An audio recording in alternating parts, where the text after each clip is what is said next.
जनहित में जारी इस फिल्म के बारे में उतने ही लोग जानते होंगे जितने इस वक्त इस वीडियो को घर वालों के साथ देखने की हिम्मत रखते हैं। अरे भाई, टॉपिक ही ऐसा है ना जो हम हिंदुस्तानियों के लिए किसी भूत बाधा से कम नहीं है। अडल्ट कंटेंट, सेक्स, कॉन्डम, ये सब बंद दरवाजे के पीछे ठीक है, खुले थिएटर में सबके सामने, वो भी एक लड़की के मुंह से, वहां भी यहाँ भी। कलयुग आ गया क्या? शायद। कहानी मनु की है जो जिंदगी में कुछ करना चाहती है और खुद सामने से मौका इनकी लाइफ में चल के आता है, वो भी मस्त 40,000 पर महीने की सैलरी के साथ। करना क्या है? एक मुश्किल सी पहेली है, बस उसको सुलझाना है और बदले में ले जाओ पैसों का खजाना लूट के। लेकिन पहेली तो सुन लो, गांव में कॉन्डम का एक भी डिब्बा नहीं बिक रहा है, मेडिकल स्टोर खाली है, लेकिन पॉपुलेशन लगातार बढ़ रही है, जनसंख्या में कोई रुकावट नहीं है। तो अब लोगों के दिमाग के दरवाजे किस तरीके से खोले जाएं, उस सवाल का जवाब मनु दीदी को ढूंढना पड़ेगा। लेकिन कहानी में ट्विस्ट यह है कि अपनी हीरोइन पूरे गांव, देश, दुनिया के साथ साथ जिस सबसे बड़े विलन से लड़ रही है, वो रिश्ते में खुद इनके ससुर जी लगते हैं। मतलब मामला सिर्फ प्रोफेशनल नहीं, पर्सनल भी है। ऐसी दुश्मनी जिसमें जीत भी मनु की है और हार भी। देखो बॉस, से फिल्म का टॉपिक पकड़ के इसको रिजेक्ट मारने की गलती बिल्कुल मत करना। भरोसा करो, पूरे 2 घंटे आपको सोशल मैसेज समझ आए ना आए, लेकिन एंटरटेनमेंट दिल खोल के मिलेगा। विकी डोनर देखी थी, पसंद भी आई होगी, बस उसका फीमेल वर्जन समझ सकते हो आप। इस फिल्म को सिर्फ कास्टिंग बदल गई है। वही कॉमेडी मिलेगी जबरदस्त टाइप की, फैमिली ड्रामा जिसमें इश्क, प्यार, जंग सब कुछ है।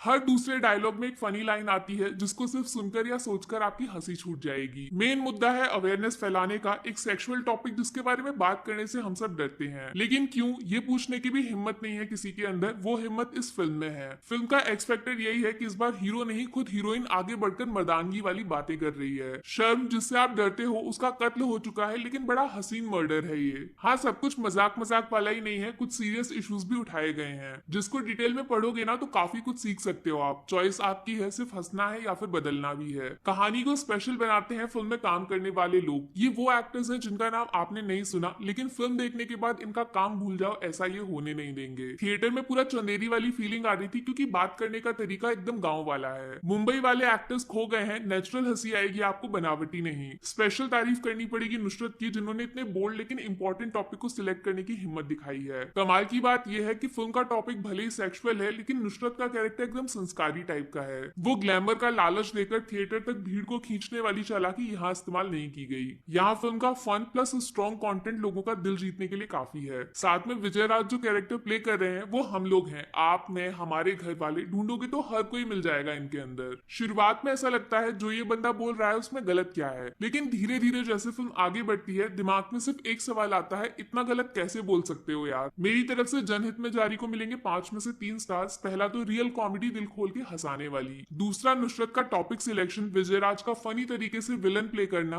और पूरी सपोर्टिंग कास्ट का चंदेरी को थिएटर में लाना। तीसरा स्टार फिल्म में रियल लाइफ के इंपॉर्टेंट इशू को हाईलाइट करने की हिम्मत दिखाने के लिए। ऑडियंस भाग जाती है इन सब चीजों से, फिर भी एक कदम आगे बढ़ाना तारीफ तो बनती है। नेगेटिव्स में पहला स्टार कटेगा, कॉन्डम से रिलेटेड जो इश्यूज उठाए गए हैं वो सिर्फ फिल्म खत्म होने तक दिमाग में असर डालता है, फिल्म खत्म उसका इम्पैक्ट भी खत्म। दूसरा कटेगा फिल्म के प्रिडिक्टेबल क्लाइमैक्स के लिए, जैसा सोचा फिल्म को वही मंजिल मिल गई, रास्ता मजाकिया था लेकिन